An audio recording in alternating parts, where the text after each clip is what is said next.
Tem algumas pessoas que vão ter dificuldades para ser rico, porque têm dificuldade para entender o que é importante para elas. Não é uma questão financeira, de renda, de onde vieram, onde vivem, mas porque as pessoas não acreditam nelas mesmas, porque elas estão habituadas à ajuda.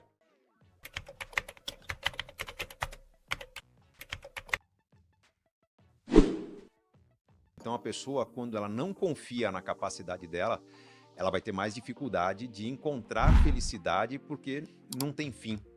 Tenho fome, alguém me dá uma marmita. Eu não tenho casa, alguém me dá um teto. Eu não tenho carro, alguém me dá transporte. E eu vou ter cada vez necessidades maiores e achar que eu não consigo ter o que os outros têm porque ninguém está me dando. Então, se a pessoa não tem educação para construção, para elaboração, ela vai ter dificuldades, né? Então, o primeiro passo não é nem educação financeira.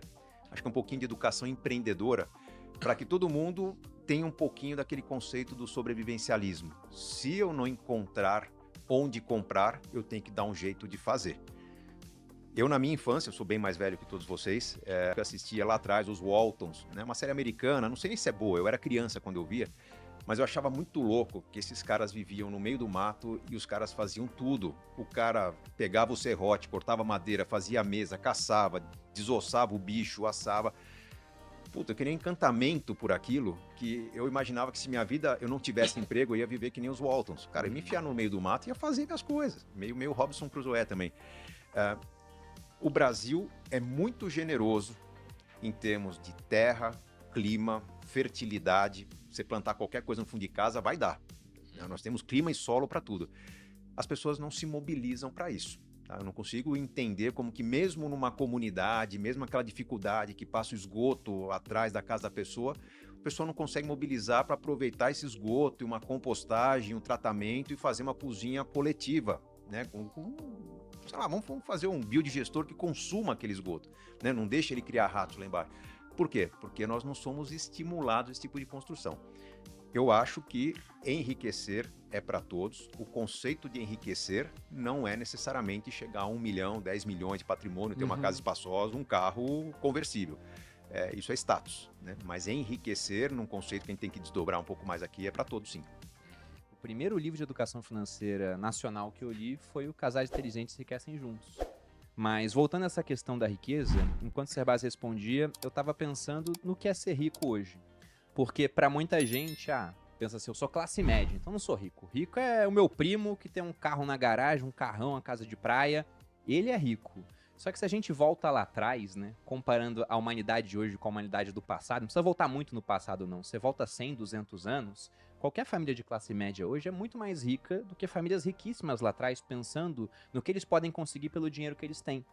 Uma vez a Forbes ou a Fortune, não lembro agora, lançaram um ranking com as pessoas mais ricas da história da humanidade. E lá eles colocaram Cleópatra, Júlio César, pessoas que dominaram porções gigantes do mundo conhecido naquela época. E colocaram também bilionários americanos, como por exemplo Rockefeller, o Carnegie, que fez fortuna com aço, e corrigiram o patrimônio pela inflação. E dentro dessa lista atualizada, o Rockefeller era o número 1 da lista.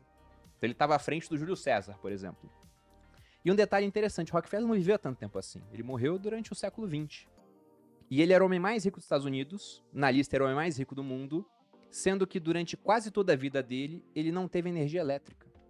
E não porque não havia sido inventada, né? Não tinha energia assim pelas cidades. Até havia, mas o principal produto dele era querosene para iluminação pública.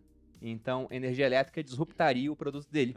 Ele voluntariamente não usava energia elétrica, falando, esse negócio é muito perigoso. É muito melhor ter querosene em casa, assim, em grandes quantidades. Né? Aí, depois de um tempo, ele se deu por vencido. Ele viu, não tem como, vou começar a usar energia elétrica. Mas pensa que esse cara, ele tinha uma casa sem energia. Hoje as pessoas, até humildes aqui no Brasil, uma grande cidade, têm energia elétrica. Ele não tinha acesso à informação que a gente tem. Na verdade, um jovem hoje, numa periferia, mas com celular e acesso à internet, tem mais informação na mão dele do que o Bill Clinton quando era presidente americano.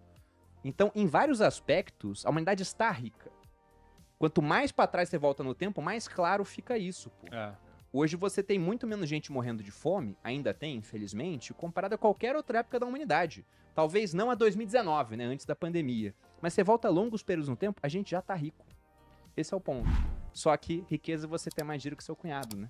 É, mais que você pensa, vizinho, né? exatamente, a gente tá rico, mas a minha grama não é tão verde quanto a do meu vizinho. Agora, a gente já tá assegurando o primeiro degrau da pirâmide de Maslow, tá praticamente assegurado. Agora é continuar vendo o restante da pirâmide, digamos assim. E tem um lance de entender a riqueza também, não apenas como posses, conquistas, mas sobre você ter abundância daquilo que é importante para você. O importante para quem vive numa grande cidade é sim ter conforto, é ter segurança, é ter talvez um carro que te transporte com segurança, eficiência, potência. Uma pessoa do interior pode ser que prover a sua família, poder ter a certeza de ver o pôr do sol e não faltar nada, não ter medo de faltar saúde ao longo da vida, acho que faz uma diferença muito maior. O conceito de ser rico, ele é bastante relativo, depende muito de onde a pessoa está. E eu vou voltar ao ponto da pessoa ter predisposição para aquilo ou não. Né? Vocês citaram jogadores de futebol, Neymar, Mbappé, foram descobertos logo cedo, grandes talentos e, de certa forma, foram apresentados a oportunidade de desenvolver esses talentos. Né? Imagino que se Neymar tivesse sido convidado para engraxar sapatos, né, ou para ser, de repente, ajudar um professor e se tornar um educador, talvez não teria desenvolvido seu talento. Eu me considero uma pessoa bem-sucedida, mas eu demorei a me considerar uma pessoa capaz de me tornar bem-sucedido. Eu fui tímido quando criança, eu comecei a praticar o esporte, eu não era dos melhores do meu esporte, eu cheguei ao ensino médio como um aluno que não se entrosava, era tímido, não conseguia participar dos grupos dos melhores alunos. O que me deu maior autoconfiança foi ter avançado no esporte. Foi a natação que me tornou um cara mais competitivo, um cara que aprendeu a fazer sacrifício durante um certo tempo para colher resultados numa competição lá na frente.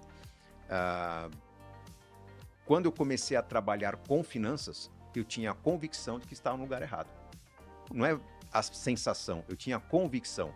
Eu era formado em administração pública, tinha vontade de atuar em marketing, talvez na área pública, sabia que levava jeito para finanças porque eu era um cara bom de matemática, física e química, mas eu me senti entre 98, que foi quando eu me formei, até mais ou menos 2004, que foi quando eu voltei do Canadá, já tinha escrito um livro, estava preparando Casais Inteligentes que Crescem Juntos, tudo aquilo eram oportunidades que estavam chegando até mim, que eu estava fazendo o melhor possível para poder entregar ou superar expectativas da melhor forma possível, e superando expectativas, ganhar o máximo possível para fazer o melhor pé de meia possível para logo me livrar daquela carreira.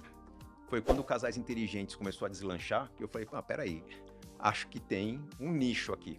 O meu livro me convenceu a continuar na carreira, porque até então o que eu era? Um cara responsável, um cara que usava a minha habilidade de comunicação, eu escrevia bem, era um cara bom de redação, porque eu sempre li muito, e usava essa redação para melhorar o que os caras que eu admirava, que eram os professores de contabilidade e finanças, eu ajudava o trabalho deles a ficar melhor. O professor deu aula, você não entendeu? Eu, como professor substituto, vou te dar umas dicas para você entender aqui. E os alunos aplaudiam. Aí eu me sentia fazendo bico. A hora que eu sair de finanças e fizer o meu trabalho, aí eu vou ter sucesso. Mas o público entendeu de jeito diferente, abraçou a causa, e eu fui me descobrir um cara de finanças algum tempo depois. Eu acho que não é muito diferente de vocês, porque o Thiago era um entrevistador no começo da carreira. Muito bem sucedido, muito competente, né? Mas você conta na sua história dos tropeços que você deu ali até encontrar o caminho e usar a sua habilidade para construir valor. Eu me julgo um cara fora da curva por dois aspectos. Eu sou muito focado, então minha esposa reclama disso, né? Às vezes está rolando um assunto na sala, eu estou prestando atenção ou num jogo, ou numa conversa, ou num texto que eu estou lendo e estão falando um negócio absurdo, eu não estou percebendo, então eu sou muito focado. E eu desenvolvi uma habilidade que pouca gente tem. Eu escrevo bem pra caramba, mas assim, não é que eu treinei técnica de redação. Minha mãe, numa fase que a renda estava apertada em casa, ela decidiu fazer alguns trabalhos para complementar a renda. Eu estudava de manhã, ela me pegava na escola na hora do almoço, como não tinha como pagar uma babá, ela me abandonava, entre aspas, ela me deixava numa biblioteca para estudar. Então, todos os dias, numa semana, durante um ano inteiro da minha vida, eu, durante 2, 3 horas, fazia lição de casa, estudava, não tinha outra coisa para fazer na biblioteca, acabava, ficava ocioso, o que eu ia fazer? Eu ia devorar livros. Eu aprendi com 11 anos de idade a ler 2, 3 livros por semana, porque é o que eu tinha para fazer, não tinha opção de fazer mais nada. E isso me ajudou a desenvolver uma capacidade de redação que poucas pessoas têm. No mundo das finanças ainda, quem tem olho é rei, né? Os caras que são bons de números vão estudar finanças. Poucas pessoas que são boas de redação vão estudar finanças. Conquistei meu espaço.